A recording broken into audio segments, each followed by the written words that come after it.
जय हिंद. जय हिंद. सर्व भोकरदनवासियांना नमस्कार आणि दिवाळीच्या शुभेच्छा. मित्रांनो, आम्ही आम आदमी पार्टीच्या सर्व प्रचारकांनी भोकरदन शहरातील प्रत्येक वार्डामध्ये जाऊन इथल्या नागरिकांच्या विचाराप्रमाणे उमेदवार देण्याचं ठरवलेलं आहे. त्यानिमित्तानं आमचं हे काम चालू आहे. आज आम्ही माढा कॉलनीमध्ये आलो. वार्ड नंबर 9 प्रभाग क्रमांक 9 या ठिकाणी भोकरदनचा जर आपण विचार केला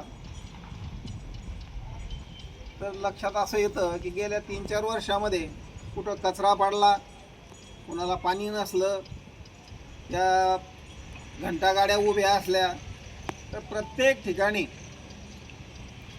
फक्त आम आदमी पार्टीनाच आवाज उचललेला आहे. आणि आता सध्याचं वातावरण भोकरदनमधलं जर बघितलं तर हे 2 महिने जनतेला भूलभुलैया कसा करता येईल या पद्धतीनं प्रयत्न चालू आहे. जे लोक कधीही आम्हाला नगर परिषदेमध्ये दिसत नव्हते जनतेचे कामं घेऊन, ते लोक आता मोठमोठे रुमाल गळ्यात टाकून, मोठमोठे नेत्यासोबत फोटो काढून आणि आम्ही जनतेचे फार सेवक आहोत असं दाखवण्यामध्ये एकदम तरबेज झालेले, प्रवीण झालेले.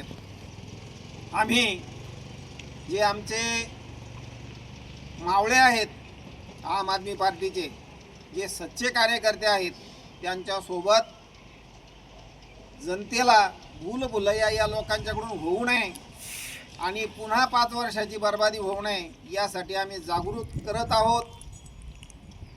येणारा निधी हा त्या कामासाठीच खर्च करण्यात यावा. येणारा निधी गोरगरिबांच्या घरापर्यंत खर्च व्हावा. त्याच पद्धतीनं शहरात कचरा, घाण, तुंबलेल्या नाल्या, गंदगी, दुर्गंधी ह्या गोष्टीपासून शहराची सुटका व्हावी. जनतेला स्वच्छ निर्जंतुकीकरण केलेलं पाणी मिळावं. त्याचप्रमाणे धूर फवारणी व्हावी, मच्छरापासून जनतेची सुटका व्हावी. प्रभागामध्ये प्रत्येक ठिकाणी नाल्या व्हाव्यात, लाईटची व्यवस्था व्हावी. ह्या ज्या मूलभूत सुविधा आहे या प्रत्येक सुविधेबाबत आम्ही आवाज उठवत आलेलो आहोत. नगर परिषदेच्या प्रशासनाला सतत आम्ही सतर्क करत आहोत, त्यांच्यासोबत संघर्ष करत आहोत. आणि अभिमानाची गोष्ट आम्हाला अशी आहे की बऱ्याच ठिकाणी आम्हाला यश आलेलं आहे. आता पुन्हा मागचे दिवस पुढे येऊ नये म्हणून पैशावाल्या नेत्याच्या तोंडाकडं पाहून नाही, तर आमच्या गरीब सगळ्या उमेदवारांच्याकडं पाहून जनतेने निर्णय घ्यायचा आहे. आम्ही पैशावाल्या उमेदवाराच्या शोधात नाही. पैसा खर्च करून मतं घेणं किंवा पैशाचा आमिष दाखवून, कामाचा आमिष दाखवून जनतेला भुलवणं हे आमच्या पार्टीचा उद्देश नाही. आमचा उद्देश 80% सेवा, समाजसेवा आणि 20% राजकारण. आम्ही गॅरंटी देतो की भोकरदन शहरामध्ये आजपर्यंत 4 वर्षापासून जे काम चालत आलं तेच काम मोठ्या उमेदीनं जनतेची सेवा करण्यासाठी अतिशय गरीब परंतु इमानदार आणि समाजसेवी वृत्तीचे लोक आम्ही प्रत्येक वार्डामध्ये उभे करणार आहे.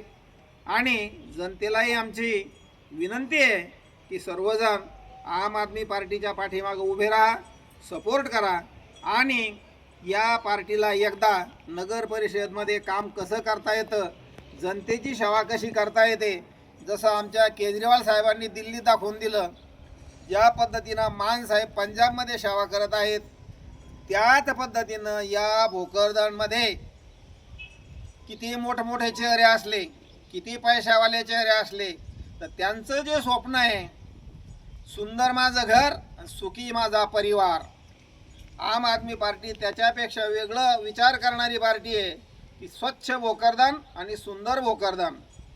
मग तो केळणा नदीच्या पाण्याचा प्रश्न असो का या ठिकाणच्या फिरत्या जनावरांचा, कुत्र्या डुकऱ्यांचा यांचा प्रश्न असो, प्रत्येक प्रश्न अगदी राशनच्या पर्यंतचे प्रश्न आमच्या कार्यकर्त्यांनी हाताळलेले आहेत आणि प्रशासनाला ते कामं करण्यासाठी आम्ही भाग पाडलेला आहे.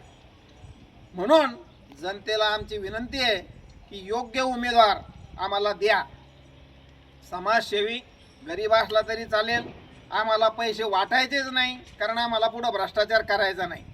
त्यामुळं आम्ही कमीत कमी खर्च म्हणजे आमचं टोपी आणि रुमाल एवढ्यावरच आम्ही निवडणूक जिंकणार आहोत. फार मोठा खर्च ही पार्टी करणार नाही, कारण पार्टीला भ्रष्टाचार करून पुन्हा पैसे मिळवायचे नाही. मोठमोठे पॅन्डाल लावणं, भरपूर खुर्च्या टाकणं, मोठमोठे भाषणं करणं, मोठे अधिकारी बोलावणं, मोठे नेते बोलावणं आणि त्याच्यावर करोडो रुपये खर्च करणं, मग हा पैसा येतो कुठून? हा जनतेचाच लुटलेला पैसा असतो. म्हणून तो पैसा खर्च केला जातो. आमच्या पार्टीला त्या मार्गाने जायचं नाही.